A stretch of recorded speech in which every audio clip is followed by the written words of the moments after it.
करूंगा।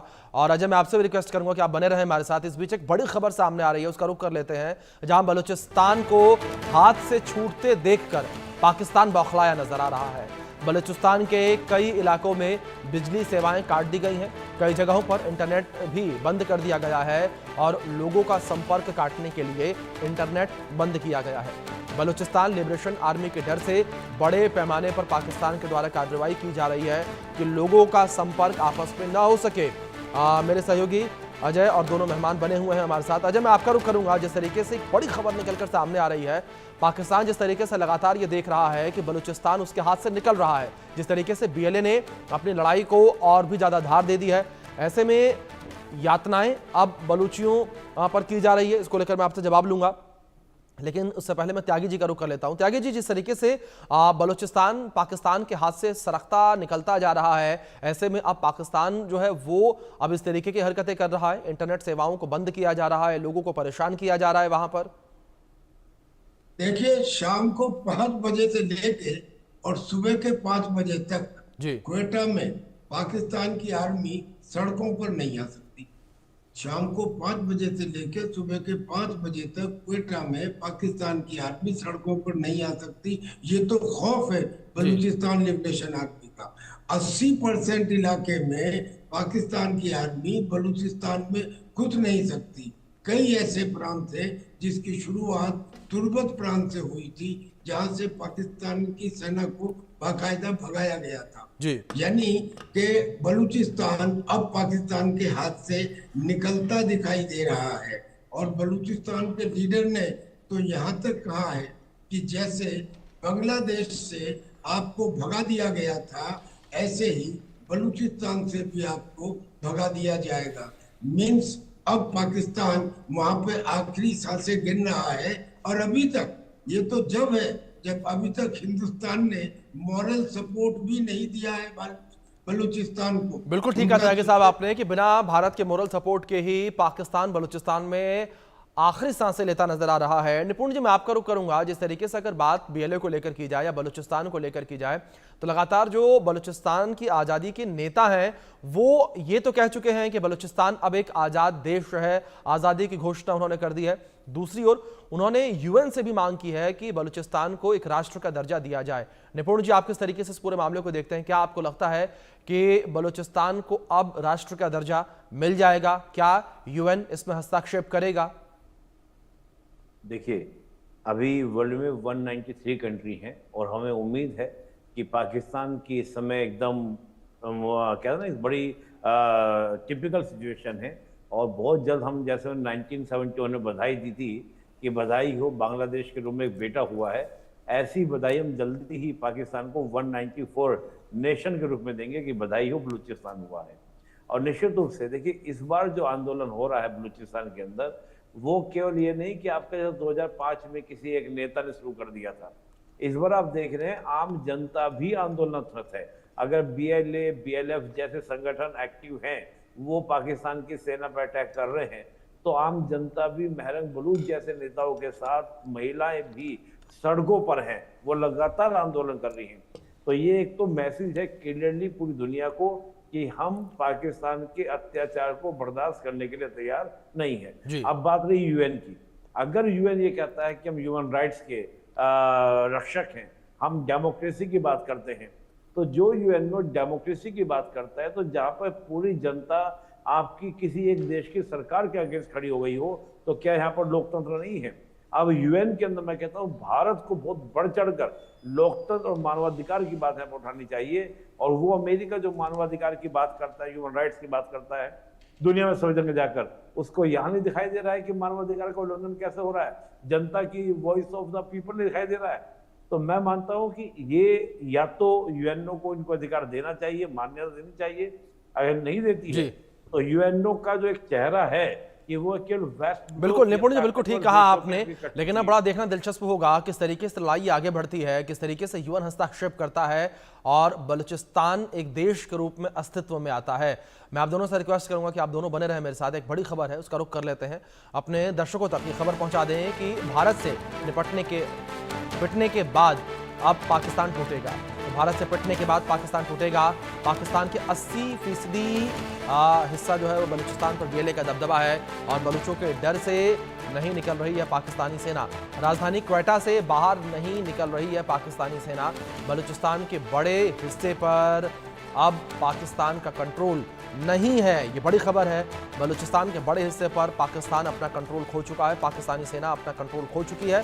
दोनों मेहमान हमारे साथ बने हुए हैं। त्यागी साहब, मैं आपका रुख करूंगा। सर, जिस तरीके से अभी बातचीत में पहले आप इस बात का जिक्र भी कर रहे थे कि बलूचिस्तान के बड़े हिस्से पर पाकिस्तानी सेना अपना कंट्रोल खो चुकी है, क्वेटा में पाकिस्तानी सेना जा तक नहीं सकती, क्या आपको लगता है कि अब ये वही समय, जिस तरीके से जो बलूचिस्तान के नेता दावा कर रहे हैं, उस दावे को हकीकत में बदलने का? जी, बलूचिस्तान के नेता तो दावा कर रहे हैं, पाकिस्तान के नेता दावा कर रहे हैं। पाकिस्तान की नेशनल असेंबली में फजलुर रहमान ने खड़े होकर ये कहा था, कुछ समय पहले की बात है, कि आधे दर्जन से ज्यादा ऐसे जिले हैं बलूचिस्तान में जहाँ जो अपनी इंडिपेंडेंस डिक्लेयर करने वाले हैं, और चूंकि उस जिले के सारे लोग उसमें मिले हुए हैं, यानी कि वो डेमोक्रेसी के समर्थक हैं, यानी कि जैसे ही वो अपनी खुद मुख्तारी का ऐलान करेंगे, यूनाइटेड नेशन उनको मान्यता दे देगा। और अभी जो हमारे विदेश मामलों के जानकार हैं, उन्होंने बहुत अच्छा कहा कि यूनाइटेड नेशन जो डेमोक्रेसी की दुहाई देता है, ये देखने के बाद दरअसल में ये आंदोलन पड़ा तो सबसे था जब बुट्टी को मारा गया था, लेकिन जब से महरंग बलूच को गिरफ्तार किया गया, उसके बाद में तो वहाँ का बच्चा लेडी हर पूरा बलूचिस्तान सड़कों पर है।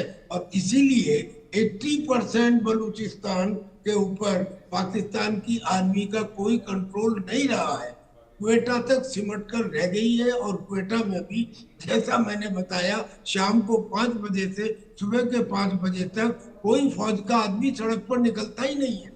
किस कदर खौफ और किस कदर डरे हुए हैं, यानी ये ऐसा हो गया जैसे काउंट डाउन शुरू हो गया है। बिल्कुल त्यागी साहब, काउंटडाउन शुरू हो चुका है, काउंटडाउन शुरू हो चुका है। कभी भी जो है बेल बज सकती है और कभी भी पाकिस्तान पूरी तरीके से बलूचिस्तान से बाहर हो सकता है। निपुण जी, एक छोटा सा रिएक्शन जल्दी से मैं आपसे भी लेना चाहूंगा।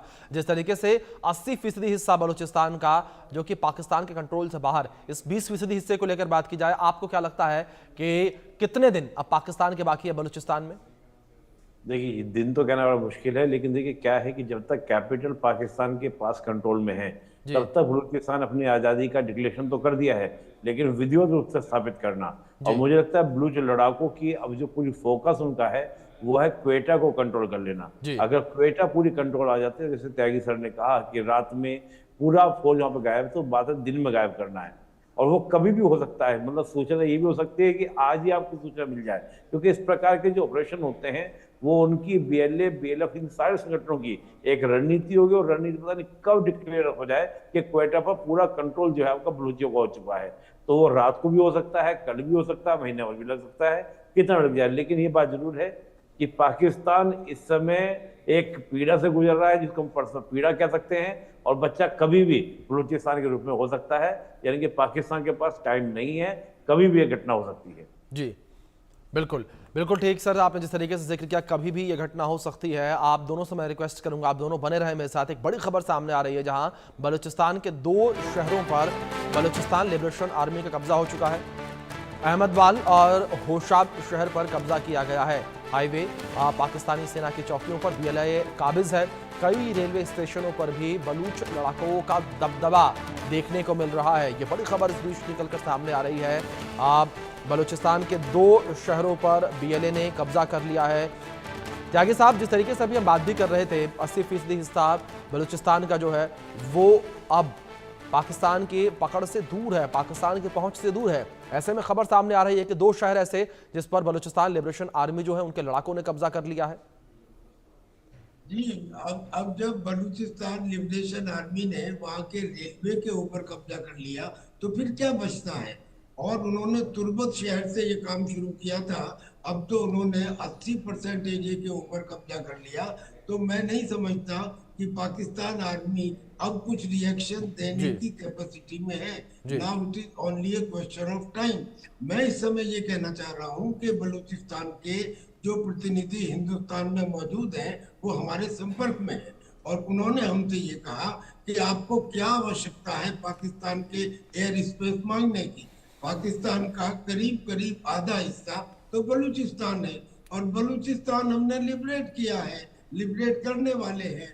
आप हमारे से उसको लीजिए, किसी एयर स्पेस को इस्तेमाल कीजिए और हमको मॉरल सपोर्ट दे दीजिए, यानी कि वो कोई हथियारों की या कोई और सपोर्ट। बिल्कुल त्यागी साहब, जाहिर तौर पर बलूचिस्तान केवल इस वक्त मोरल सपोर्ट मांग रहा है, क्योंकि लड़ाई तो खुद लड़ रहा है। बलूचिस्तान लिबरेशन आर्मी के जो लड़ाके हैं, उनकी लड़ाइयों को भी हमने देखा कि पाकिस्तानी सेना उनके सामने घुटने टेकती नजर आती है, दुम दबाकर भागती नजर आती है। निपुण जी, लेकिन इस बीच एक सवाल आपसे मैं करना चाहूंगा इस बीच ये कि जो बलूचिस्तान जब बना, जब अस्तित्व में आया, तो उसे आज़ाद मुल्क करार दिया गया, लेकिन उसकी केवल जो आज़ादी है 227 दिनों की रही। 227 दिनों के बाद उसका विलय पाकिस्तान में कर दिया गया। आखिर ऐसी कौन सी शर्तें थी निपुण जी जिसके साथ बलूचिस्तान को पाकिस्तान में शामिल किया गया? देखिए, 11 अगस्त 1947 को जो बलूचिस्तान यानी कि कलात के जो खान थे, मीर खान, उन्होंने अपने आप की आज़ादी घोषणा कर दी। और क्या था कि जिन्ना भी इस बात के समर्थक थे कि बलूचिस्तान आज़ाद होना चाहिए, लेकिन होता क्या है कि बीच में कई इस प्रकार के हालात बदलते हैं कि जब कालोत, बेलारूस, इसके अलावा मकरान, इन्होंने पाकिस्तान से विलय की घोषणा कर दी, तो कलात के ऊपर दबाव डाला गया कि भाई आप भी कर लीजिए। दूसरा और क्या था कि कलात के खान की पूरी इच्छा ये थी कि हम भारत से विलय करें, और नेहरू जी से मिलने की इच्छा जाहिर की। नेहरू जी ने मिलने को मना कर दिया। नेहरू जी का कहना यह था कि आपका और हमारा विलय हो नहीं सकता। रीजन ये है क्योंकि आपसे हमारी भौगोलिक दूरी बहुत ज्यादा है। उस भौगोलिक दूरी होने के कारण वहां का एडमिनिस्ट्रेशन संभालना भारी होगा।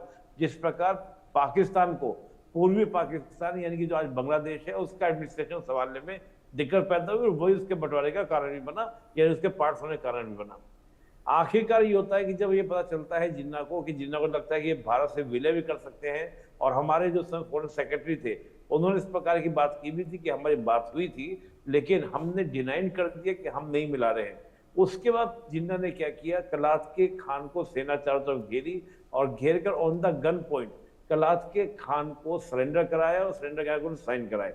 लेकिन आप देखें, उसी के एक हफ्ते बाद ही वहां पर इंसर्जेंसी स्टार्ट हो गई थी। उनके भाई ने, कलात के जो मीर खान थे, उनके छोटे भाई ने बगावत की। उस बगावत को भी पाकिस्तान की सेना ने मतलब काफी प्रेशराइज किया, कुलचा, और कुलचने की मतलब उसको पूरा कुलच देने के बाद, कुचल देने के बाद पाकिस्तान की आर्मी ने उनके भाई को मारना चाहा। तब कलात के खान ने क्या किया, ऑफिशियल डिक्लेरेशन किया कि हम जो है पाकिस्तान का पार्ट बनेंगे। लेकिन बात यह है कि कभी भी बलूचियों ने पाकिस्तान को अपना माना ही नहीं। मैं ये 1948 की बात कर रहा हूँ, 1948, 56 की हम बात करें, 73 की बात करें, 2005 की बात करें, अभी प्रेजेंट की हम बात करें। बिल्कुल बिल्कुल निपुण जी, बिल्कुल ठीक कहा आपने। बलूचियों ने कभी भी पाकिस्तान को अपना हिस्सा माना नहीं, कभी भी पाकिस्तान को एक्सेप्ट किया नहीं। वो लड़ाई जो है वो 70 सालों से अधिक समय से लगातार चलती चली आ रही है, और अब देखना यहां पर यह होगा कि आखिर कब तक बलूचिस्तान एक आज़ाद देश कहलाता है, एक आज़ाद मुल्क कहलाता है। फिलहाल बहुत शुक्रिया आप दोनों मेहमानों का जुड़ने के लिए, अपना कीमती वक्त इंडिया न्यूज़ को देने के लिए। वक्त छोटे से ब्रेक का, बने रहे इंडिया न्यूज़ के साथ। चलो बेटे, टाइम